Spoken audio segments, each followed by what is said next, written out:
Today on Rappler, storm surges threaten coastal towns in Bicol, Quezon and Metro Manila as Typhoon Glenda intensifies. President Aquino asks Filipinos who support him to wear a yellow ribbon. And what can the Philippines learn from Indonesia's corruption crackdown?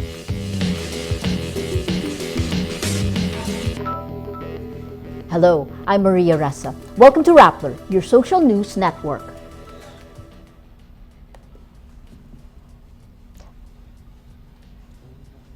Typhoon Glenda, known internationally as Rammasun, intensifies as it moves closer to the Bicol Samar area Tuesday.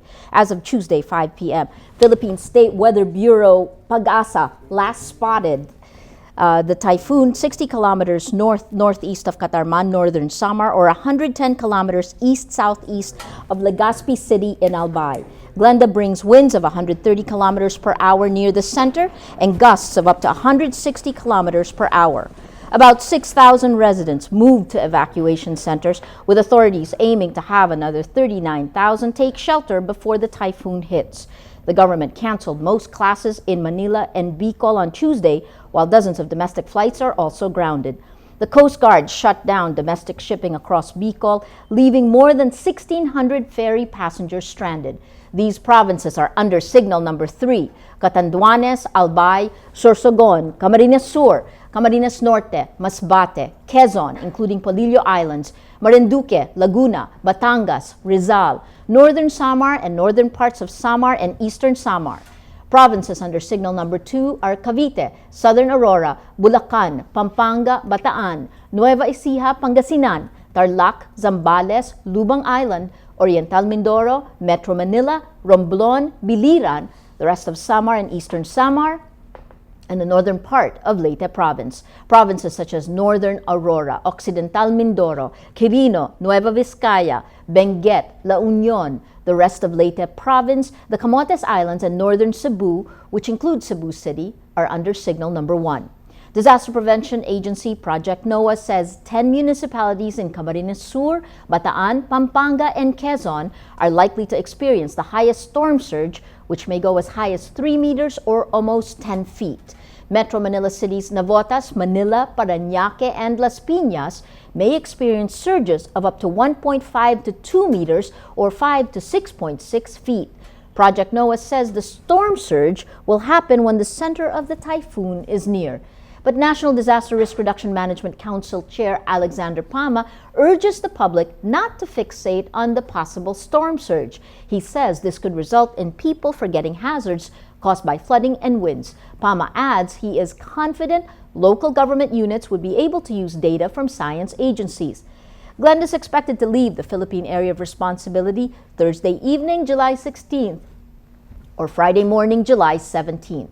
Weather Philippines notes Glenda has a similar track and strength as Typhoon Vera or Bebeng, which hit the Philippines July 1983. Its international code name, Rammasun, is Thai for God of Thunder.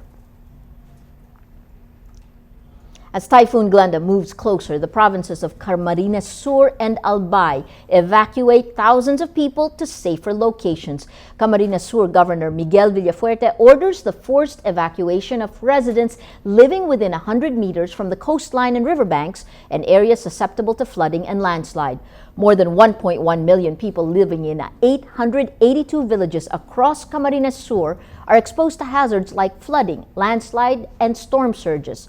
In Albay, Governor Joey Salceda orders the evacuations of thousands of people in various towns threatened by flooding, landslides, and volcanic mudflow or lahar. Salceda also declares Tabaco City under a state of calamity. The Philippine National Red Cross earlier reported Tabaco lost power earlier in the day. The nearby town of Daraga also has no power. Both Camarines Sur and Albay aim for zero casualty from Typhoon Glenda. We now have on the line Albay Governor Joey Salceda. He's also the co-chair of the UN Green Climate Change Fund. Good evening, Governor Salceda. It's good to have you with us. Good to have you with us. Maria. Go ahead, Joey. Yeah, good evening. As of 9 o'clock, I think we are still We still have no reports of casualties. Some injured minor and a few people trapped because of the sudden, because trees falling on the streets and some sudden, floods in some areas, but we have subsided already. A state of emergency, though, was just declared in Albay. How would you describe this now? This is something you asked for? Actually, because 26% of my population were affected. In short, we made a map of which households will be affected in terms of landslide, floods,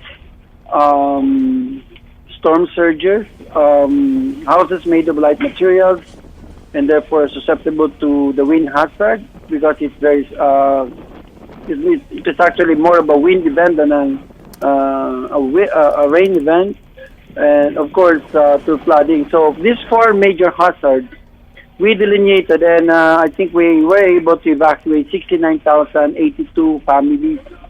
It's now our second night in the evacuation centers, and with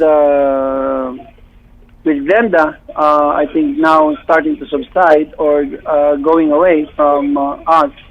I think I could not prevent some of them from going home, although our objective is really to to bring back Legazpi and Albay back to normal as much as possible by tomorrow morning when people wake up. I'm already doing telephone surveys of the schools, especially in colleges.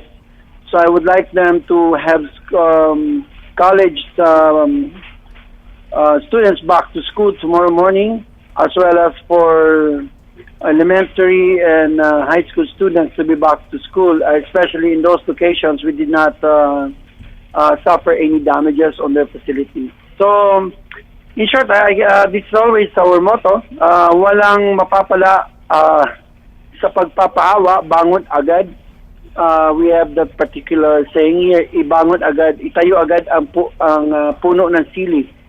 So that's basically what we're trying to do. We're starting to clean up the streets, literally. Of course, with these are professionally trained people that we have trained and retained over the years. So our goal by tomorrow morning is people should wake up to an Albay that's starting to recover already. Fantastic. Albay is always mentioned as the best practices in terms of preparation for potential disasters. What role is social media playing for you, Governor Salceda? It's a very important role because information is the best weapon against disaster. If you want to achieve zero casualty, I would think that 52% of my target population really is in Facebook. So, and I would say 38% will be on radio and only 12% from newspapers. And newspapers usually would just be shared or be used as content to be loaded into the other websites, or online publications. So I think we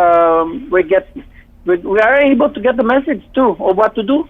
Where is the typhoon and what they should be doing, keeping themselves safe. So, as I've said, information is the best weapon of people against disaster, and communication is the best weapon of the state in helping the people fight disasters. Fantastic. You sound very calm as the storm is nearing. Am I calm? Because I already went through the storm, so to speak. In terms of what's happening now, there on social media, our teams, volunteers on Project AOS have monitored some calls for help. Do you have rescue teams out in the field now? Right now, our rescue teams are just, there are isolated cases of people trapped, or some being, some fallen roofs. Some roofs have flown. I think I've at least heard about roofs flying or some parts of the rooftops. Yung mga yero lumilipad, basically. Yun ang kwento rito.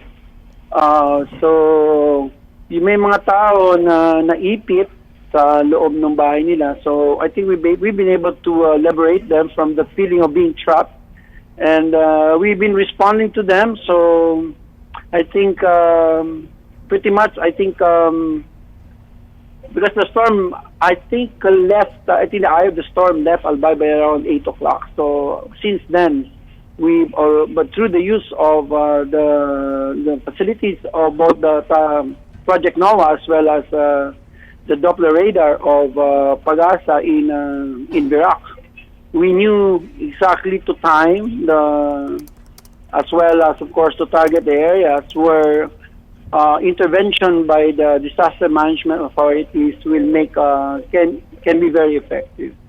Fantastic. The last question, Governor Salceda. It seems like, again, you have everything under control. You've given us your best case scenario. What is the worst case scenario in your mind? And if anyone needs help, what do they do?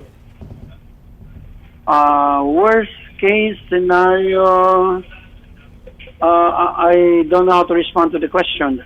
Let me convert it. Right now, I think worst case scenario for me is when the only thing left to me is to pray. But right now, I think the main difference between a 0 casualty and 1 casualty is also a prayer. So in short, I think I always fear that the level of climate change and, the degree of the hazards have largely can essentially swamp any humanly possible, even using the best technologies in reducing or at least achieving the 0 casualty. Because the thing about ALBAY is that immediately once there is an identified hazard like Typhoon Glenda, then the whole ecosystem is organized in order to achieve a goal. It's called 0 casualty.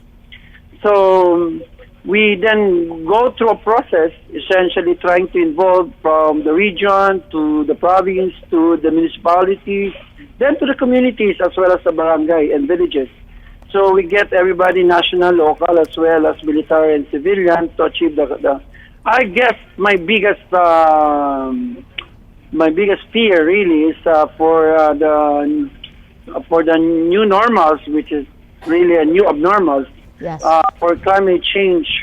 And it may show up not in this high decibel, high visibility, but low intensity impacts like a drought, because droughts actually kill more people, and they're not like today you can send a rescue team for somebody dying because out there, let's say in the geographically isolated areas where they don't have water anymore. So the only thing you can do there is to spread out the net far enough and hope it will provide the necessary solutions, and hope the right people will get there will be less leakage and the right people will get the interventions of government.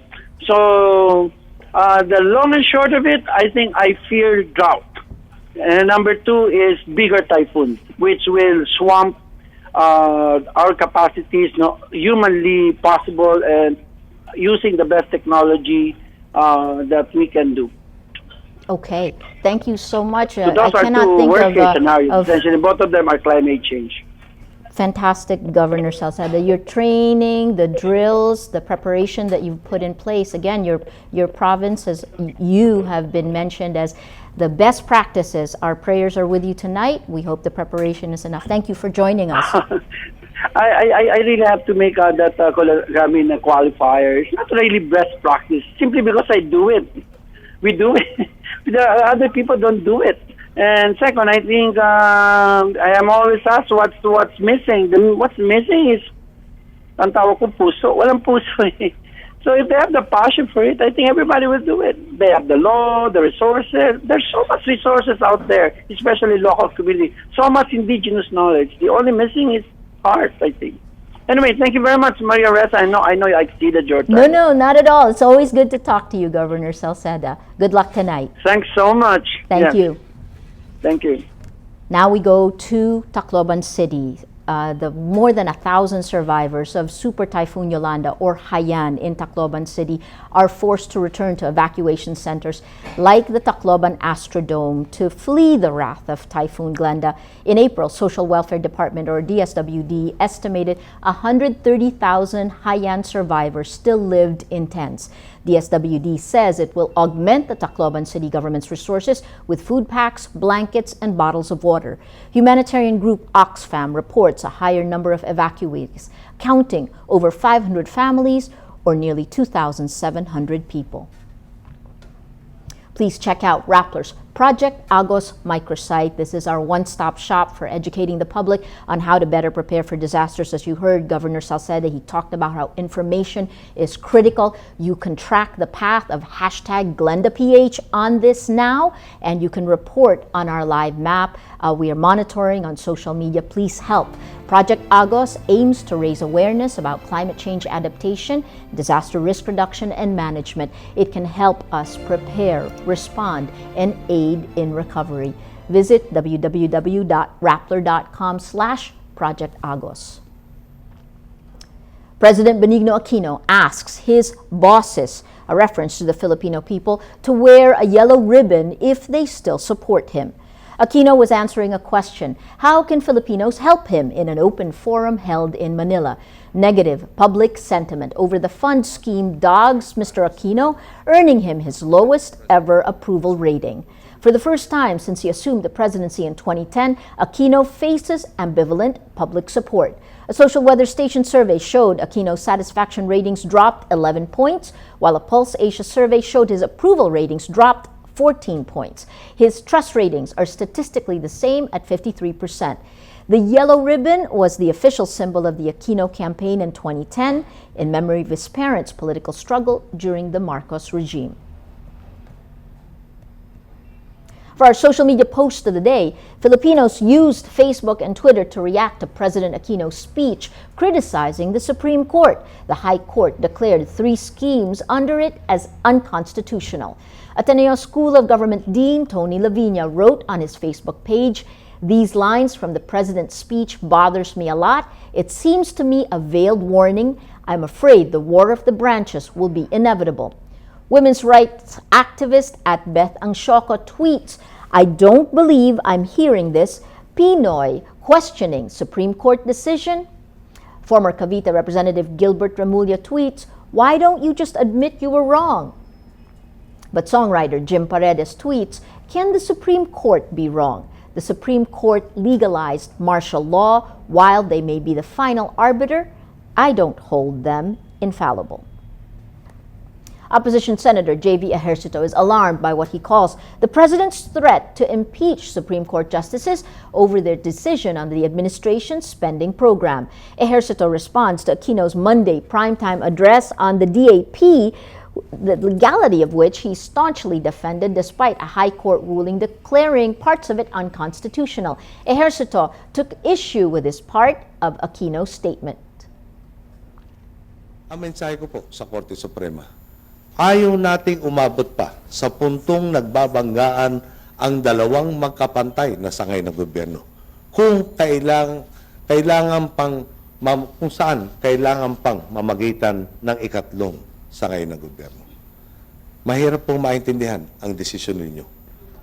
Ejercito says he's disturbed when the president mentions the intervention of a third branch of government. He adds, quote, "Clearly the president threatened the Supreme Court members with impeachment with his statement." Ejercito agrees with Senator Sergio Osmeña's assessment that Aquino's defiance of the Supreme Court may pave the way for a constitutional crisis. Ejercito's brother, detained Senator JINGGOY Estrada, also reacted to the president's statement. JINGGOY urges Aquino to respect the Supreme Court's ruling on DAP, just as he respected the Ombudsman's decision to charge him with plunder. President Aquino's allies at the Senate come to his defense Tuesday, a day after his controversial address on his administration's spending program. Senator Cheese Escudero says he does not believe a constitutional crisis will result from the president's position. He adds, "I firmly believe that Pinoy will abide by the Supreme Court decision once it becomes final, even if he disagrees with it." Senator Grace Poe agrees, pointing out that Aquinos said he did not want the two branches of government to clash. Despite his defiant and combative tone, Aquinos says he will file a motion for reconsideration to appeal the court decision. Government prosecutors ask Antigraft Court Sandigan Bayan to suspend Senator Juan Ponce Enrile from the Senate for graft and plunder charges. Prosecutors said Enrile's suspension from office is meant to, quote, preserve the integrity of the prosecution. Enrile is under hospital arrest at the Philippine National Police General Hospital in Camp Crame. Under the law, public officials facing plunder charges are suspended from office. Prosecutors earlier asked the court to suspend Senators Bong Revilla and JINGGOY Estrada, who also face plunder and graft charges. Unlike the Philippines, Indonesia's anti-corruption agency is hitting a 100% conviction rate. Its secret to success? Ai Makaraig tells us about it from Jakarta. Imagine sentencing the country's top judge for life over bribery, or jailing the president's party mates and in-laws for corruption. What seems close to impossible in the Philippines is a reality in Indonesia thanks to Jakarta's Corruption Eradication Commission, known as KPK. A Ramon Magsaysay awardee, KPK stands out from many of its counterparts in developing nations because of its success in investigating and prosecuting top corrupt officials. In a country with an endemic corruption culture, the agency owes its 100% conviction rate to powers like wiretapping without a court warrant. Okay. You collect more comprehensive the data and document, and then you talk with the what we call the intelligence of the finance for the bank, something like that. Yeah, we send letter to the bank, something like that. You work with the banks. Yes. Like what exactly do?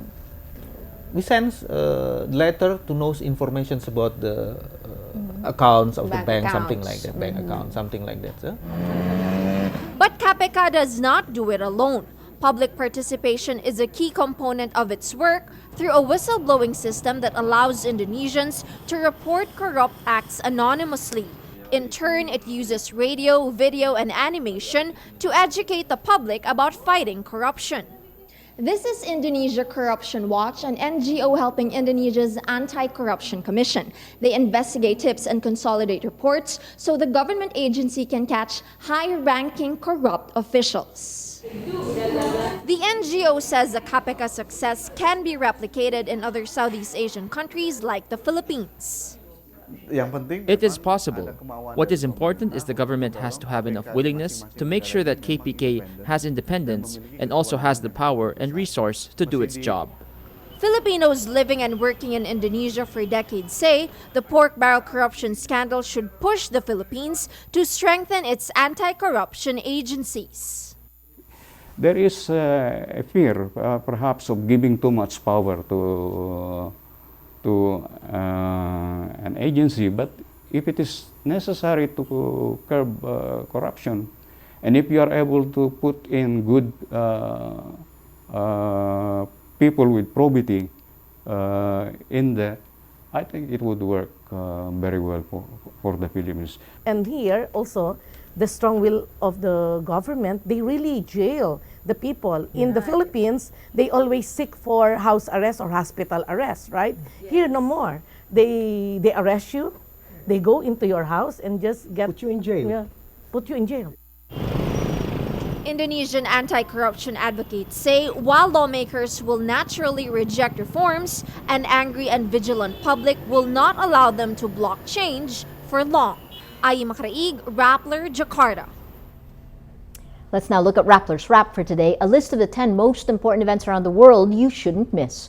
At number 5, for the first time in nearly 500 years, the Church of England votes to allow the ordination of female bishops. This takes effect before the year ends. The global Anglican Communion has about 80 million followers in over 165 countries. The vote came after intensive negotiations by the Archbishop of Canterbury, Justin Welby. British Prime Minister David Cameron on Twitter described the vote as a great day for the Church and for equality. And at number 10, after its painful World Cup defeat to Germany, the Argentine squad led by Lionel Messi comes home to a warm welcome Monday. The team forced Germany into extra time before losing 1-0 at Rio de Janeiro's Maracana Stadium on July 13th. Messi told a reception with President Cristina Kirchner, "I would have liked to have brought home the cup and enjoyed it with you. We gave everything we had, but we just didn't manage it." Messi missed a crucial goal in Argentina's game versus Germany, but he still brought home the Golden Ball, the award given to the best player in the World Cup. For the full top 10, visit Rappler.com's The Wrap. Every story on Rappler has a mood meter, which gives you 8 emotions to choose from. Click how you feel and your vote comes down to the mood navigator in the middle of the front page. That crowdsources the mood of the day. It also gives you the top 10 stories that have affected our readers and viewers the most emotionally. If you take a look here, let's look at some of the stories. Well, interestingly, of course, you've got class suspensions Tuesday, July 15th, 6% afraid, but a large 44% happy. We talked about the story where President Aquino asked his supporters to wear a yellow ribbon. You have, interestingly, 26% happy and a whopping 60% angry. Glenda the typhoon, 30 areas warned. This is of this morning. You see 65% afraid. And we go to the story that's gotten the most number of votes in the last 24 hours. And this is President Aquino hits the Supreme Court, insists DAP is legal. Look how close, 45% happy and 50% angry. That red bringing out the mood of the day. Today, most people are angry. That is Rappler's newscast for today, Tuesday, July 15th, 2014. Visit Rappler.com and watch our newscast Monday to Friday. Tell us how you feel on our mood meter and help us crowdsource the mood of the day. Stay safe, everyone. I'm Maria Ressa. As we say at Rappler, tomorrow begins today.